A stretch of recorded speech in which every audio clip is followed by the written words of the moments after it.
अभी 42 दिन के करीब किसानों को हो गए। ऐसी कड़कड़ाती ठंड और वो भी खुले आसमान के नीचे, ऊपर से बारिश, और इस तरह जमींदारों की किसानों की दुर्गति होना कोई देख नहीं सकता। तो मैं हैरान हूँ कि हमारी सरकार आंख मीच के बैठी है, क्या कारण है? यार इतना जुल्म तो नहीं करना चाहिए। अगर नेता भी बनाए आज, ये हमारे लोगों द्वारा जो चुने गए हैं, नेता तो तभी बनते हो ना जब ये किसान या कोई सभी 36 बरादरी उनको सपोर्ट करती है। ये तो वहाँ जहाँ लोग इतने हजारों लोग बैठे हैं, वहाँ तक नहीं कोई गया, कोई किसी को सुविधा देने का काम नहीं किया। तो ये भी मैं तो मानता हूँ सरकार को इस तरह की लापरवाही नहीं करनी चाहिए। और अब इनकी ये घटना गड़ेगी फांस बन चुकी है किसी तरीके से। एक बात की रट लगाए हुए हैं कि रद्द नहीं होंगे।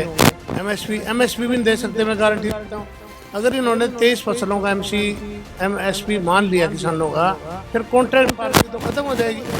जब कॉन्ट्रैक्ट फार्मिंग खत्म हो जाएगी तो एमएसपी दे नहीं सकते, ये अंडरस्टूड है। तो ऐसे इसका समाधान तो कुछ दिखाई नहीं देता। ये तो राजा को हटना चाहिए और किसानों से बात करके किसानों को रद्द कर देने चाहिए तीनों कानून। 3 कृषि कानूनों के विरोध में पिछले 42 दिनों से जारी किसान आंदोलन का दायरा दिन प्रतिदिन बढ़ता जा रहा है। किसान आंदोलन का समर्थन करने वालों की फहरिस्त भी बढ़ती जा रही है।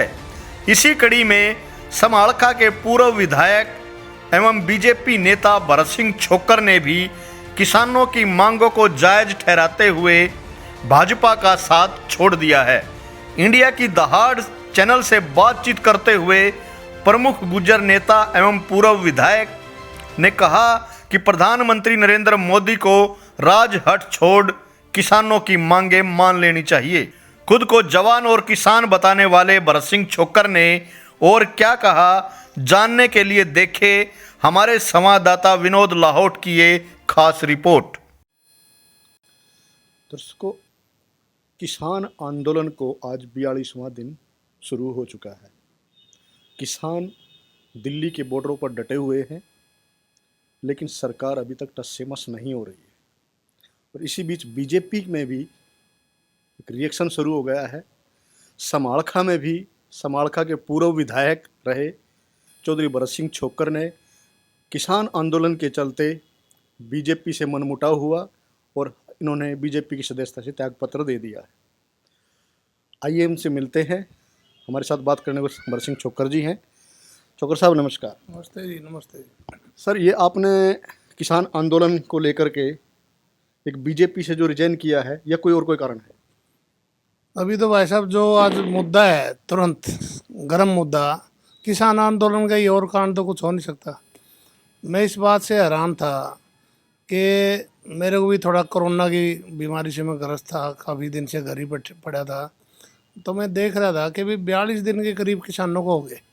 ऐसी कड़कड़ाती ठंड और वो भी खुले आसमान के नीचे, ऊपर से बारिश, और इस तरह जमींदारों की किसानों की दुर्गति होना कोई देख नहीं सकता। तो मैं हैरान हूँ कि हमारी सरकार आंख मीच के बैठी है, क्या कारण है इसका? ये बिल्कुल जो मुझे नकारा गलत लगा कि यार इतना जुल्म तो नहीं करना चाहिए। अगर नेता भी बनाए आज, ये हमारे लोगों द्वारा जो चुने गए हैं, नेता तो तभी बनते हो ना जब ये किसान या कोई सभी 36 बरादरी उनको सपोर्ट करती है। अब मैं देखा किसान यहाँ परेशान है, पहले व्यापारी परेशान थे। नोटबंदी की जब गरीब आदमी मारा गया, नोटबंदी में भी सैकड़ों लोगों की मौत हुई है। किसी भी नेता ने एक शब्द तक दुखदाई ऐसा प्रकट नहीं किया कि भी ये गलत हुआ है। उसके बाद जीएसटी लगा लो, जीएसटी में भी छोटे मोटे व्यापारी ख़त्म हुए हैं। कल भी मैं अखबार पढ़ रहा था, तो जो छोटे व्यापारी हैं बेचारे, जब उनको लगता है भी व्यापार चल नहीं पा रहा, तो उन्होंने छोटी मोटी चोरी करने का प्रयास किया होगा, वो पकड़े गए। 7,000 व्यापारियों के खिलाफ कल भी मुकदमे दर्ज हुए थे, अखबार में थी कल पंजाब केसरी में। अब ये लॉकडाउन में लगा लो। भाई सरकार आंख मीच के फैसले लेती है कि रात के 12 बजे से लॉकडाउन कर दिया। कोई आदमी अपने काम से भी गया हुआ था, अगर मान लिया कोई बम्बे पुणे गया हुआ है, वो अपने काम से गया, वो वापिस ही नहीं आ सके, फिर वो वहीं गिर गया बेचारा। तो कितनी दुर्गति हुई है। और जो मजदूर तबका था, जो फैक्ट्रियाँ एकदम बंद कर दी गई, वो ड्यूटी करते थे, एक टाइम का वहाँ खाना खाते थे, फिर एक टाइम का घर पे होटल में खा लेते थे। उधर फैक्ट्रियाँ बंद, उधर होटल बंद, कहाँ जाएँ। और जब विपत्ति का समय आता है, बीमारी का, हर आदमी को घर की बीमारी होती है जाने की कि हम अपने घर चले जाएं, तो मजदूर तबका बेचारा उनको जाने का कोई रास्ता नहीं बचा, साधन नहीं बचे, सरकार ने कोई उनके लिए सिस्टम नहीं बनाया, कोई इंतजाम नहीं किया, वो पैदल ही चल पड़े, बेचारे मर गए थक थक के, हज़ारों हज़ारों किलोमीटर। कितने लोग ऐसे गए हैं, सैकड़ों सैकड़ों तो बहुत बेतुके लोग गए हैं। तो मतलब वो फैसला भी सरकार का आंख मीच के लिया वो फैसला था।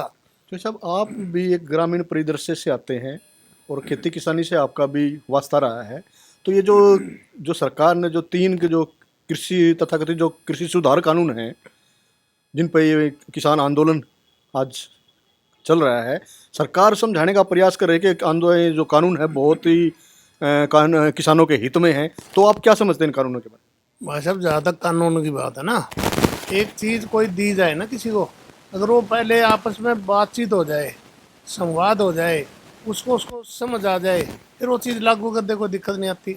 इन्होंने ज़बरदस्ती थोपने की कोशिश की है, किसी से पूछा तक तो है नहीं उनको, अगर इसमें अच्छाई थी भी इन्होंने किसी को समझाया नहीं, उसकी बुराई समझ में जल्दी आती है।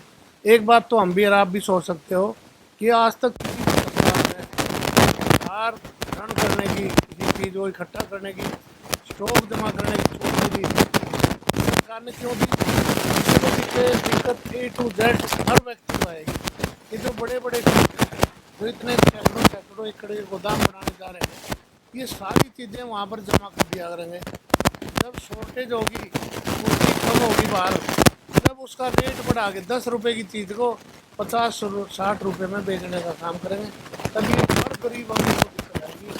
जमींदार आदमी तो हो सकता है 2-4 बोरी फालतू घर में रख दे, हम गरीब आदमी कहाँ से रखेगा?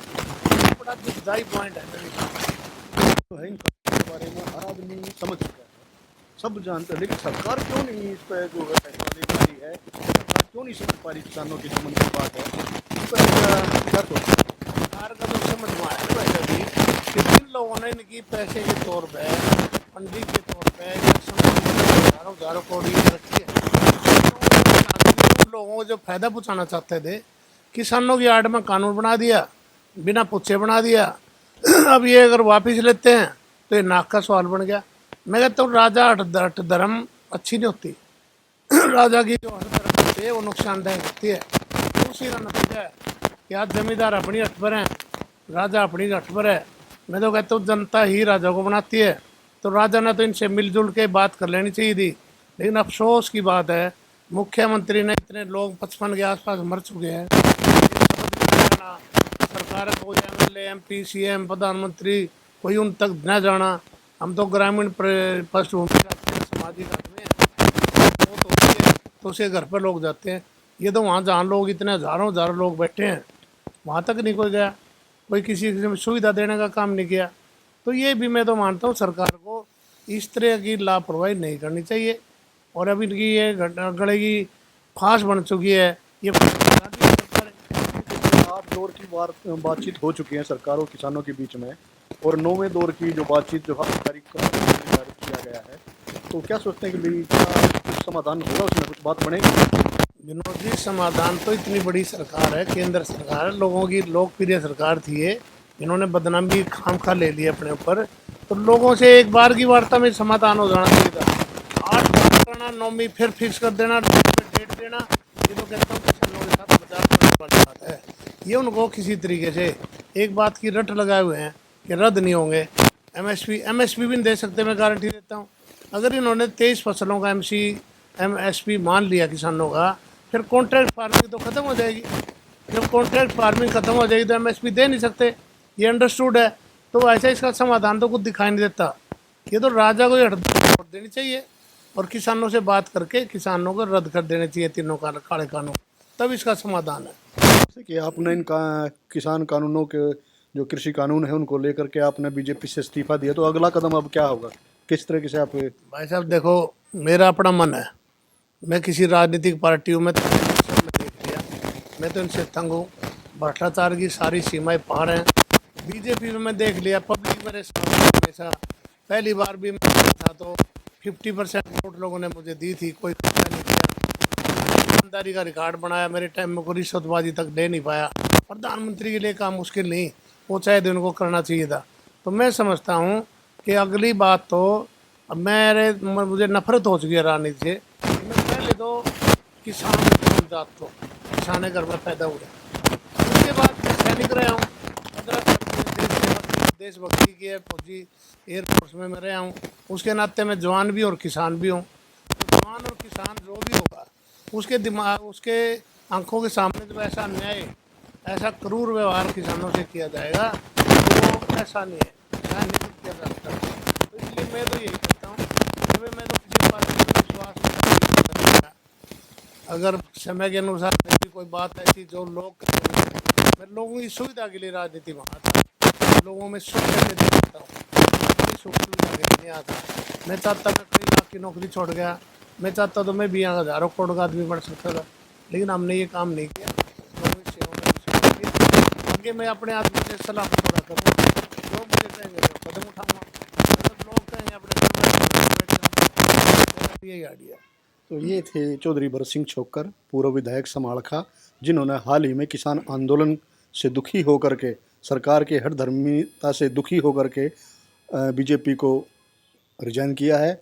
आगे अपने जो भी फैसला लेंगे अपने जो समर्थकों से पूछ करके, जनता से पूछ के फैसला लेंगे। तो मैं ही विनोद लाहौट, इंडिया की दहाड़, समालखा। अगर आपको ये वीडियो पसंद आए तो इसे लाइक करें, शेयर करें, कमेंट करें।